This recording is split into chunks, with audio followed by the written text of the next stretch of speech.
Bonsoir, rebonsoir. Nous sommes toujours avec Alain Boer. Les révélations du procureur de la République sur le collégien meurtrier de la surveillance de Nogent. Ce garçon de 14 ans, collégien, pas de regret, pas de compassion. Il voulait tuer une surveillante, quelle qu'elle soit, dit-il. Il avait été sermonné par l'une d'entre elles parce que, dit-il toujours, il aurait été surpris en train d'embrasser sa petite amie, élève sociable, famille unie. Il parle de sa fascination pour la mort et la violence. Il avait été 2 fois l'objet d'une exclusion, mais ça paraît relativement banal dans un parcours scolaire, sous réserve de ce qui sortira plus tard. Emploi d'un couteau de cuisine de 34 cm. Allons tout de suite au nerf, Alain Boer. Depuis 2 jours, on entend des débats sur l'origine de tout ça. Où remonte cette montée de la violence désinhibée dont vous parliez ? Alors d'abord, la montée de la violence, elle est globale. Elle ne concerne pas que les jeunes, les adolescents. Elle est rapide, elle est intense et elle commence en 2012 parce qu'il se trouve que parmi l'univers statistique où tout est faux, manipulé et en général mensonger ou dérangé, nous avons un outil formidable qui est le décompte du nombre de morts. C'est assez simple. Objectif. Ça fait depuis 1539, la création de l'état civil pour François Ier, on sait qui naît, qui meurt, et de plus en plus de quoi on meurt. Et donc, on a un outil qui s'appelle le décompte des homicides. Nous avons atteint le plus bas historique de notre histoire en 2011-2012, moins de 700 homicides. En 2024, on est remonté à plus de 1000, mais surtout, le nombre des tentatives d'homicide, qui ne sont que des homicides ratés, soit par l'efficacité des services de secours, soit par l'incompétence des auteurs, on remercie les deux, parce que ça nous fait moins de morts. Nous sommes à 5000, le chiffre le plus mauvais des 50 dernières années, c'est-à-dire depuis qu'on a une statistique moderne, 1972. 2024 est la pire année du passage à l'acte violent visant à tuer, la pulsion de mort dénoncée, écrite, expliquée par Mérine lui-même. C'est terrible ce que vous dites, c'est une régression. C'est une régression totale après 450 ans de civilisation du crime, de maîtrise du crime, de contrôle du crime, de la violence homicide, de la pulsion de mort. Eh bien, il y a un retournement de tendance historique, rapide, grave et intense. Mais surtout, c'est très intéressant de vous entendre, parce qu'on comprend qu'il y a beaucoup d'explications, on y reviendra, plus historique, plus vague, 1968, les années 80. Oui, non, il y a 2012, un fait objectif qui est les homicides. L'inversion. Et depuis, une accélération intense. Mais surtout, un rajeunissement des auteurs et des victimes. Une communautarisation qui amène à considérer que auteurs et victimes se ressemblent, ont le même âge, de plus en plus le même âge, et sont de plus en plus jeunes. Premier élément. Deuxième élément, une inversion des valeurs où tuer et être un tueur à gages devient un enjeu d'affirmation sociale. Les stupes, les cryptos, la mort. Mais la mort comme tueur à gages, la mort pour gagner de l'argent. Europol, pour la première fois de son histoire, vient de lancer une campagne d'identification et de prévention de plusieurs centaines de tueurs à gages mineurs. Le pays le plus touché étant, semble-t-il, la Suède. Ce n'est pas le premier qui vous arrive directement à l'idée, qui en a identifié des dizaines sur les réseaux sociaux. Ça veut dire quoi, pardon ? On tue quelqu'un pour combien ? 500, 1000, 10 000, 20 000 euros. Ça dépend. Ça dépend de qui est prêt à tuer pour combien. Donc pour quelques milliers d'euros, des jeunes en Europe sont prêts à faire tueur à gages. Et la plupart d'entre eux s'en vantent sur les réseaux sociaux. Non seulement c'est pas caché, mais ils s'en sont contents. Le recrutement se fait en direct et ils sont contents de montrer que eux, dont un à Marseille récemment, ils tuent. Et ça ouvre des voies inédites à des recrutements de proximité ou directement d'une cellule de prison, de dizaines, voire de centaines de petites mains qui ne font plus simplement le trafic, la surveillance, recruter parce qu'entre 13 et 15 ans, on va éviter de les mettre en prison, mais qui sont prêts à tuer parce que tuer, c'est fun. Et ce phénomène-là, qui est né par une culture qui n'est pas celle du jeu vidéo en tant que tel, mais de ce qui se cache derrière le jeu vidéo comme outil de recrutement, de pousser à l'acte, et surtout par l'algorithme des réseaux sociaux qui vous enferme dans une bulle du même sujet, parce que comme vous l'avez vu une fois, peut-être que vous ne voulez voir que cela. Expliquez bien, donc ce sont des gens qui vont sur ce genre de sites qui vantent ce type de violence-là, et l'algorithme fait que... L'algorithme les enferme dans des vidéos qui montrent que tu tues, tu gagnes, etc. Phénomène classique, on va sur Instagram, si on aime les chats, Instagram vous propose toujours plus de vidéos de chats. Exactement. Mais là, c'est pas tout à fait les chatons. C'est pas les chatons. Et là, vous êtes dans un univers où la violence, le règlement de compte, les agressions deviennent un univers fermé qui semble être le comble du fun et de l'affirmation du fun. Et donc, ce phénomène n'est pas nouveau. Ça s'appelait les Apaches il y a 100 ans, à Paris. Vous allez voir Casque d'Or, si possible, en streaming légal, et vous verrez ce que c'est. Eh bien, vous êtes dans cet univers-là, sauf que nous l'avions éliminé pour des tas de raisons historiques. Nous avions réussi avec les pairs PAIRS, les pairs PERES, les acteurs sociaux, les médiateurs sociaux, l'éducation, à inventer une société qui avait peu à peu oublié la violence et qui était prête à discuter, dialoguer, utiliser des moyens qui n'étaient pas directement le poing dans la figure. Maintenant, on est revenu au surinage d'il y a 100 ans, faire le couteau. Qu'est-ce qui s'est cassé pour permettre ça, pour ouvrir les vannes à ce point-là?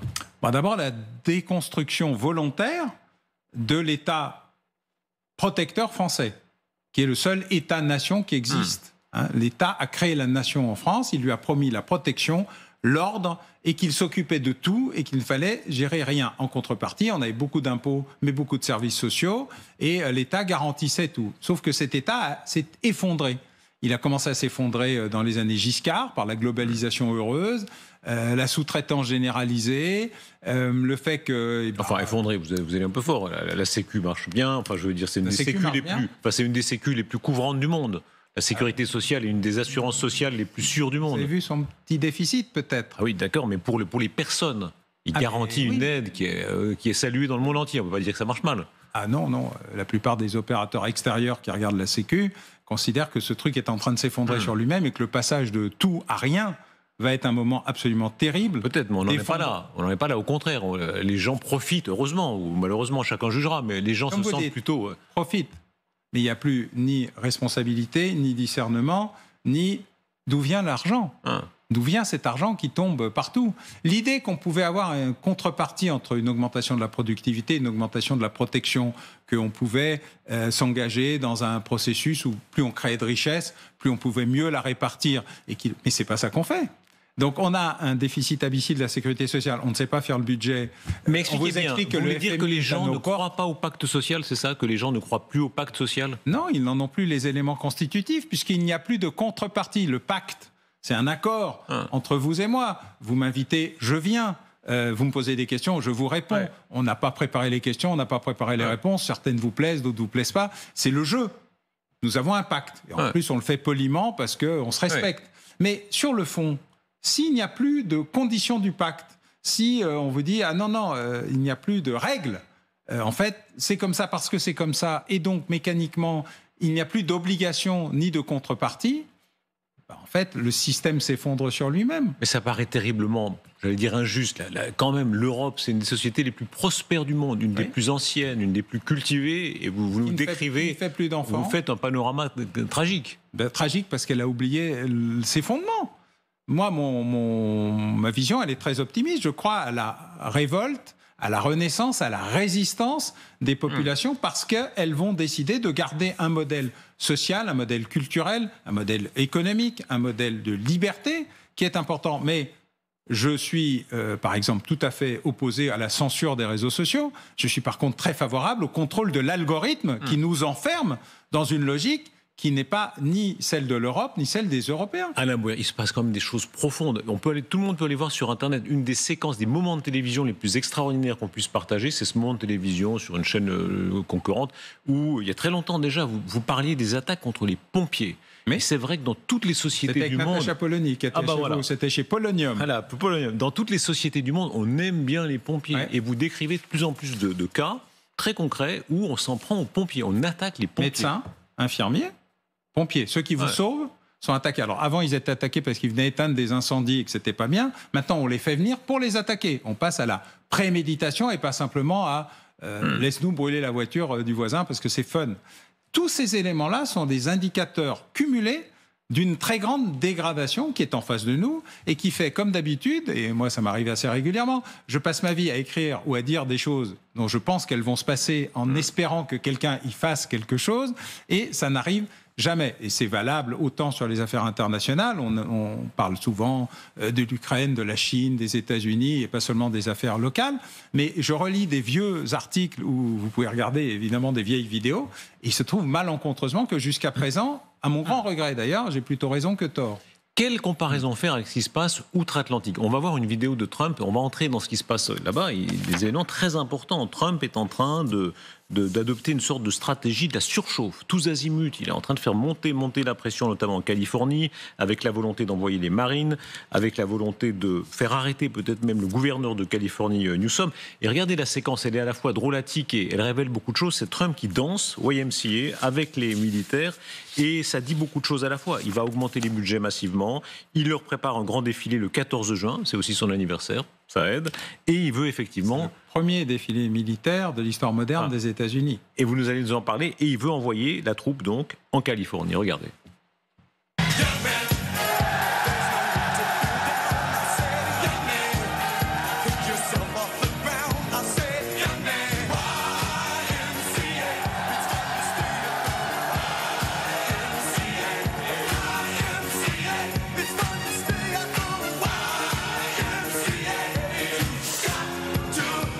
Alain Boer, ce phénomène Trump, et on va voir de quel point on a l'impression que lui incarne une espèce de volonté de restauration brutale de l'ordre et du désordre d'ailleurs, il en joue. Comment est-ce que vous comprenez ce phénomène-là ? Alors, il se trouve que très récemment, une femme démocrate de gauche, c'est pas toujours comme ça, a écrit un papier invraisemblable, ou en tout cas très intéressant dans le New York Times, qui s'appelle « Mon voyage au plus profond du Trumpistan ». La version française. Et elle dit en fait, j'ai été effaré. Non seulement ils trouvent ça bien, mais ils sont de plus en plus convaincus qu'ils ont raison. Pourquoi ? Parce que Trump a été élu pour faire ça. Et un politicien qui fait ce pourquoi il a été élu, qui continue à le faire, qui est en campagne permanente, parce que c'est un show permanent, entre les meetings, qui sont des meetings. Le président des États-Unis fait des meetings électoraux, utilisant tous les moyens de... Ce qu'il fait à la Maison-Blanche, qui sont de la télé-réalité. La mise en scène permanente de la surcommunication de Donald Trump correspond exactement à ce pourquoi les Américains qui l'ont élu, l'ont élu. Comment expliquer que ça marche aux États-Unis et qu'aucun ne réussit à faire ça en Europe ? En Europe, rappelez-vous, François Fillon, il tombe pour 3 costumes. Ah, voilà. François Fillon, il n'a pas fait le début du commencement. Oui, mais je veux dire... Voilà. C'est un garçon poli et bien élevé. D'accord, mais il tombe pour 3 costumes. Trump a survécu à toutes les affaires, à toutes les outrances, à toutes les insultes, à tout, il passe tout. Et comme vous dites, son électorat le suit. Il n'y a pas de conflit d'intérêt aux États-Unis. Tu passes du privé au public sans aucun problème. Le statut de la fonction publique n'est pas celui que nous connaissons. L'idée générale des États-Unis, c'est que quand tu as bien réussi dans le privé, tu peux devenir un président. Et après que tu aies été président, tu reviens dans le privé et tu fais de l'argent. Il y a plus que ça. L'insulte, le politiquement incorrect, les affaires, et tout. C'est la libération des pulsions du correct par des gens qui détestent des politiciens qui n'ont pas cessé de leur mentir. La grande différence, c'est que quand tu élis un démocrate pour faire une politique démocrate et que tu élis M. Sanders ou Mme Cortez, tu as une politique de gauche. Quand tu élis Donald Trump, tu as une politique de droite ou libertarienne, encore que les libertariens le trouvent un peu gauchiste. Mais la plupart des autres politiciens faisaient des politiques mixtes, entre deux... les gens ne comprenaient plus ce qu'ils voulaient. Je vous avais raconté une fois qu'après la première élection de Trump, donc la défaite surprise pour beaucoup d'Hillary Clinton, je me retrouve avec une des conseillères d'Hillary Clinton, très proche, qui me dit, tu sais Alain, je travaille entre Los Angeles, la Californie, et New York, la côte Est. Pour la première fois de ma vie, j'ai découvert qu'il y avait quelque chose entre les deux. Parce que pour les démocrates, tout ça, c'était un pays mort. Un pays qui votait rural. Les ploucs. C'était les ploucs. C'était les ploucs. Et les ploucs se sont révoltés. Mais c'est les ploucs américains, c'est des gilets jaunes qui n'ont pas tout cassé. Parce que eux, leur expression, c'est ça. Et ils votent, et ils ont ce pourquoi ils ont voté. Majorité des grands électeurs, majorité politique, majorité à la Chambre, majorité au Sénat. Et si je vous suis, tout cela applaudissent le fait d'envoyer la garde nationale en Californie, d'envoyer les Marines. Alors, en fait, c'est pas exactement ça. Vous savez que la garde nationale et les Marines ne protègent que les bâtiments fédéraux et les agents de l'immigration irrégulière quand ils font leur métier. Ils n'interviennent pas pour mater. Ça, c'est la police de Los Angeles, le shérif de Los Angeles, la maire de Los Angeles, qui est celle qui a imposé le couvre-feu, sur une toute petite partie de Los Angeles, parce que downtown de Los Angeles, en fait, sur une ville aussi énorme, les 4/5 de la ville ne savent pas qu'il se passe quelque chose dans downtown Los Angeles. Grosso modo, c'est la place de l'hôtel de ville, quoi. Bon. Mais il y a un élément quand même qui est celui-là, et en fait, ils trouvent ça super bien parce que il délivre ce pourquoi il a été élu. Et en fait, tout le show Trump, l'important, c'est pas qu'il danse sur YMCA, c'est l'effet qu'il donne sur les troupes.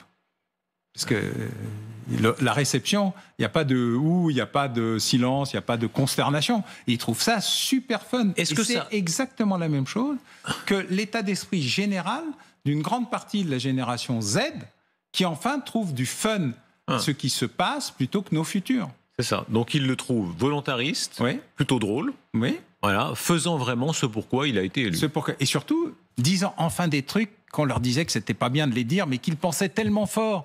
Parce que c'est une réunion de potes qui se permettent de dire des trucs, et dès qu'ils sortent, on leur dit « Ah non, faut pas dire ça, ça c'est pas politiquement correct ». Il n'y a plus de politiquement correct. La manière dont il parle au chancelier d'Allemagne, Merz.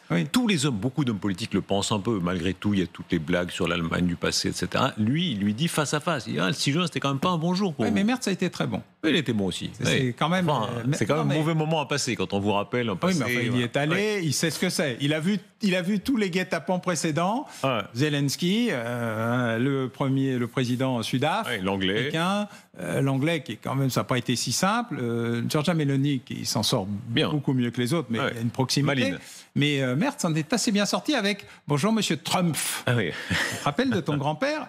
Lui aussi il était allemand. Alain Boer, est-ce que ça peut aller, alors on ne va pas faire de la futurologie, mais jusqu'à une forme de sécession? Est-ce qu'il y a un risque selon vous?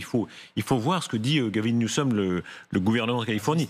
Il dit résistance, il dit l'État de droit est devenu l'État de Don, l'État de Donald. Est-ce que ça peut aller jusqu'à une forme de révolte de certains États? C'est une des pulsions irrésistibles depuis la guerre de sécession et régulièrement, notamment quand il y a eu la situation de la révolte des Noirs en Alabama, où la garde nationale avait d'ailleurs été envoyée par le président des États-Unis pour protéger les manifestants pour les droits civiques, le président Johnson, je crois. Donc c'est assez régulier, c'est un fantasme et une peur américaine qui est réelle. Mais surtout, Donald Trump est en train de rendre un service extraordinaire au Parti démocrate. Il vient de leur donner leur candidat à la présidentielle par le résistant californien, qui est un centriste, qui n'est pas un gauchiste, mais il vient de lui donner une opportunité que Gavin Newsom cherchait d'être enfin l'opposant numéro 1 à Trump. L'effort militaire de Trump, on partait de cette vidéo où il était avec les militaires, il les flatte, et il les flatte pas seulement avec des mots et des chansons et YMCA, il les flatte avec beaucoup d'argent, 1000 milliards de dollars.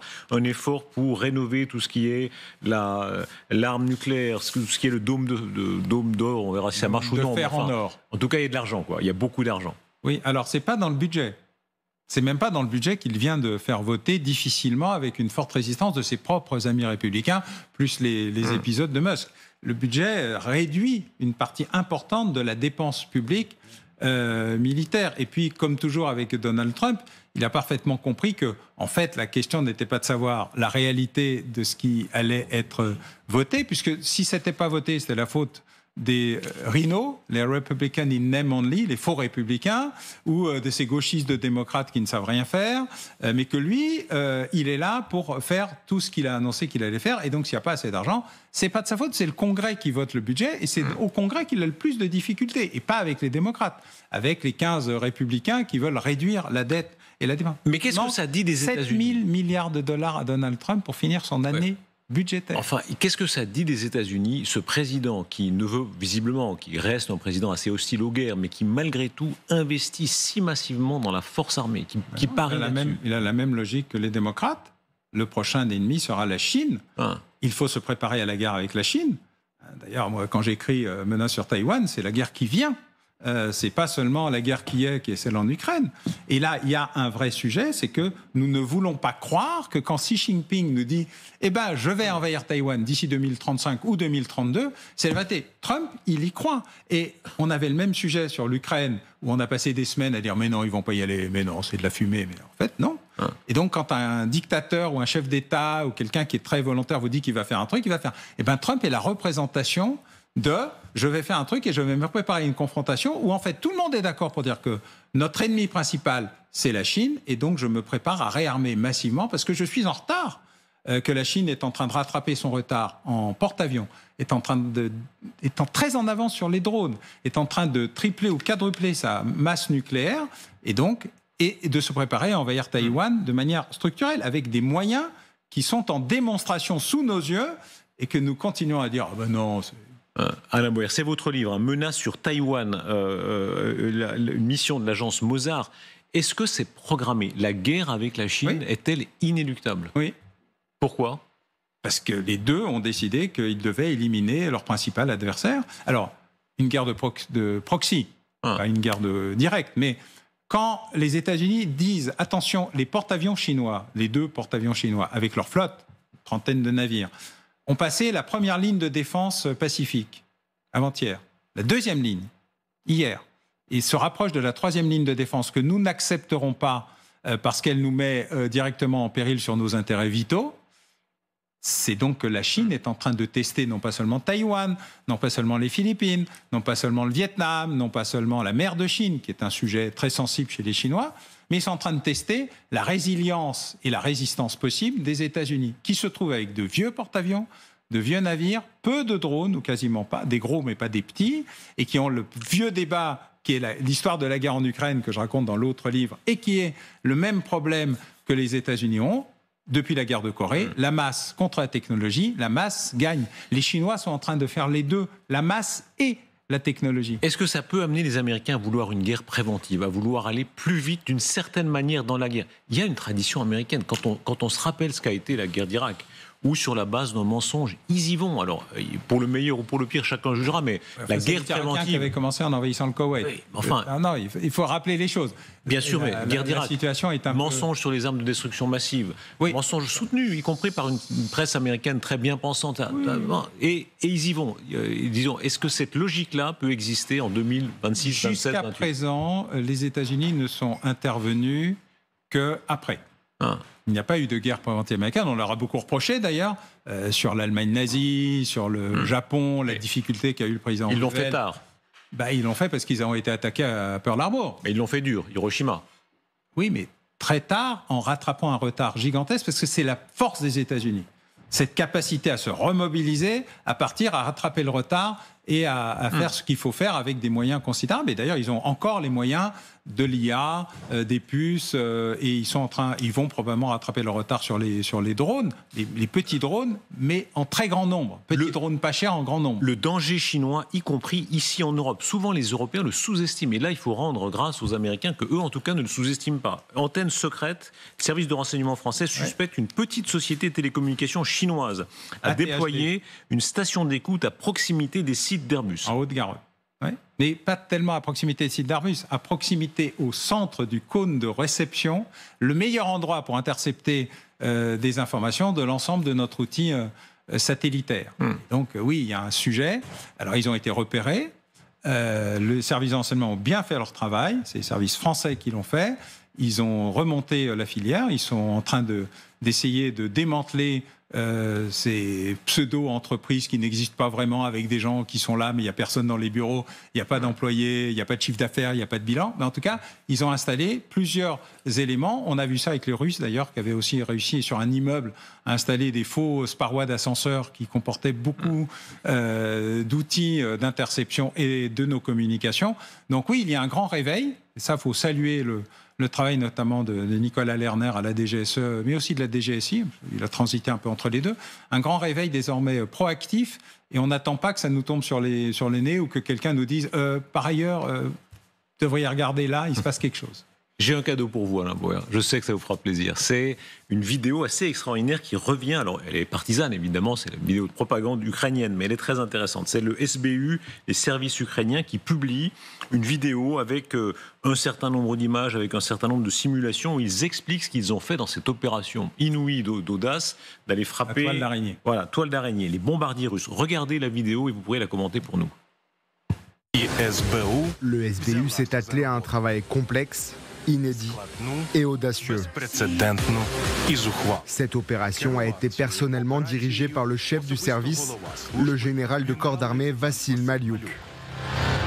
C'est ainsi que l'opération a débuté. Dans la profondeur de la Russie et sous le nez du FSB, les officiers du SBU ont réalisé une opération unique. Ils ont introduit clandestinement des drones en Russie qui ont été placés sur le toit des camions. La préparation des drones et des camions s'est organisée à quelques kilomètres seulement des bureaux du FSB dans l'une des régions russes. Les camions ont été envoyés vers les aérodromes où étaient stationnés les bombardiers stratégiques. L'attaque devait viser 5 aérodromes, Olenia dans le nord de la Russie, Ivanovo et Daguilevo dans le centre de la Russie, Belaya dans le sud de la Russie et Ukrenka dans l'extrême est de la Russie. Ainsi, la toile du SBU devait couvrir l'ensemble de la Russie. Alain Bauer, vous qui connaissez si bien les services secrets, vous êtes infiltré, grenouillé avec tout ce monde-là depuis tellement d'années, c'est une opération exceptionnelle. C'est une opération exceptionnelle par son ampleur, la destruction d'un tiers de la flotte stratégique russe. Alors, il y a des avions qui volaient plus, des avions cannibalisés, mais des avions qui étaient prêts à être un des 3 éléments fondateurs de la dissuasion nucléaire stratégique. C'est pas une petite opération. Évidemment, ils s'en moquent beaucoup parce qu'ils ont réussi à passer au milieu de tout le monde sans se faire voir. Et surtout, c'est une opération qui ne coûte presque rien.